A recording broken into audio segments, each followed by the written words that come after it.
a pleasure to present to you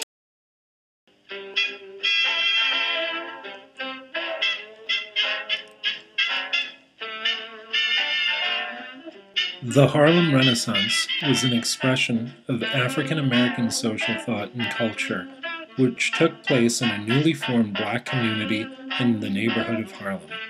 The Harlem Renaissance flourished from early 1920 to 1940 and was expressed through every cultural medium: visual art, dance, music, theater, literature, poetry, history, politics, and the consequent white flight of Harlem. Instead of using direct political means, African American artists, writers, and musicians employed culture to work for goals of civil rights and equality. Its lasting legacy is that for the first time, and across racial lines, African American paintings, writings, and jazz became absorbed into mainstream culture. At the time, it was known as the New Negro Movement, named after an anthology entitled The New Negro of notable African American works, published by philosopher Alan Locke in 1925.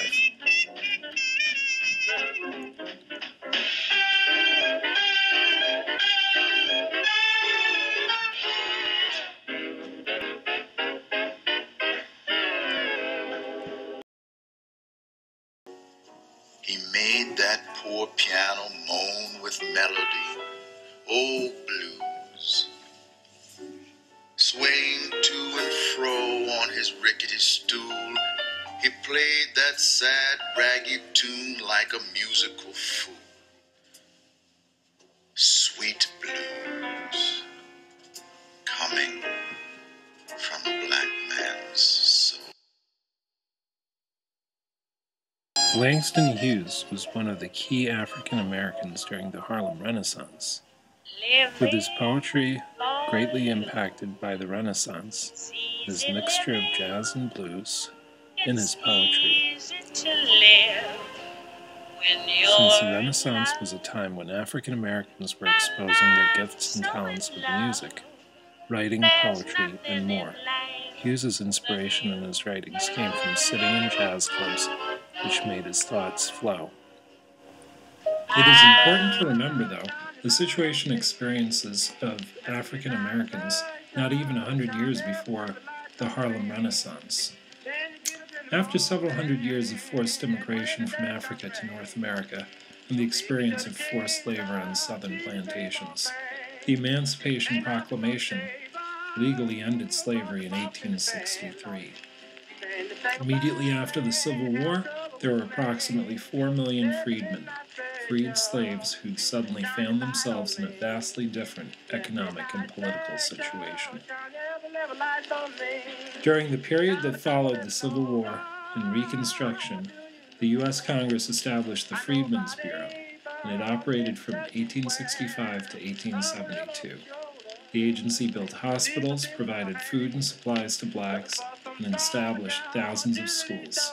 Some of the schools developed into the first institutions of higher learning accessible to African Americans. Schools such as Howard University, Atlanta University. During this brief period of years, some Southern blacks received formal educations and obtained political office. The legacy of slavery had very tangible economic and educational repercussions for America's black population, which continued to grow and continued to experience the suppression of their civil rights. Civil rights legislation that had become passed during Reconstruction was repealed or struck down by the courts. And those rulings culminated in the 1896 Supreme Court case of Plessy v. Ferguson, which established the separate but equal doctrine and became the basis for even more widespread segregation. To alleviate those difficulties, many blacks migrated north in search of work and better race relations. This mass movement became known as the Great Migration and changed not only material conditions, but the geographic realities as well.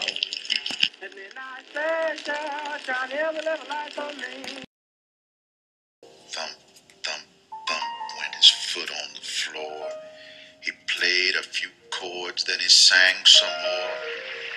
I got the weary blues and I can't be satisfied. Got the weary blues and can't be satisfied. I ain't happy no more, and I wish that I had died. And far into the night, he crooned that tune. The stars went out, and so did the moon. The singer stopped playing and went to bed while the weary blues echoed through his head. He slept like a rock.